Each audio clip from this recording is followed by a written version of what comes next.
নমস্কাৰ। আজি বিহাৰ বিধানসভা নিৰ্বাচনৰ বাবে 121খন আসনত ভোট গ্ৰহণ পূৰ্ব আৰম্ভ হৈছে। কিন্তু তাৰ পূৰ্বেই যোৱাকালি নিৰ্বাচন আয়োগৰ মিথ্যাচাৰ উদঙাই বিস্ফোৰক তথ্যৰে ৰাহুল গান্ধী ডাঙৰীয়াই এৰিলে হাইড্ৰজেন বোমা। নিৰ্বাচন আয়োগৰ মিথ্যাচাৰ উদঙাই যি ধৰণে তথ্যবোৰ প্ৰকাশ কৰিছে, এতিয়া ভাৰতবৰ্ষত সেই ৰাহুল গান্ধী ডাঙৰীয়াৰ তথ্যবোৰক লৈ এতিয়া তোলপাৰ সৃষ্টি কৰিছে। এই সন্দৰ্ভত মই আপোনালোকক ক'ব বিচাৰোঁ যে ৰাহুল গান্ধী ডাঙৰীয়াই তথ্য দিয়া অনুসৰি 25 লাখ ভুৱা ভোটেৰে হাৰিয়ানা জিকিছিল বিজেপি চৰকাৰখনে।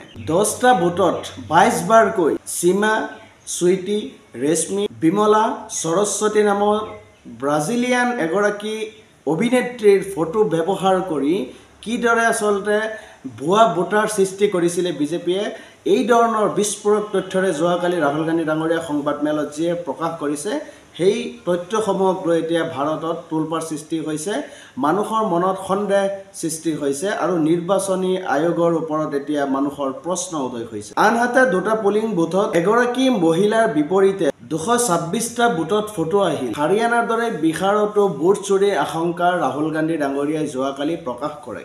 গতিকে এই সন্দৰ্ভত ৰাহুল গান্ধী ডাঙৰীয়াই যি ধৰণে আচলতে সত্য উপস্থাপন কৰি তেখেতে নিৰ্বাচনী আয়োগৰ ওপৰত যি ধৰণৰ নিৰ্বাচনী আয়োগৰ মিথ্যাচাৰ উদঙাই যি ধৰণৰ বিস্ফোৰক তথ্যৰে নিৰ্বাচনী আয়োগৰ মিথ্যাচাৰ উদঙাই দিছে, সেয়া আচলতে এতিয়া প্ৰশ্ন উদয় হয়, সঁচাকৈ আমি গণতান্ত্ৰিক অধিকাৰ, আমাৰ নিজৰ প্ৰাপ্য ভোট আমি সঠিক জেগাত আমি দিব পাৰিছোঁনে?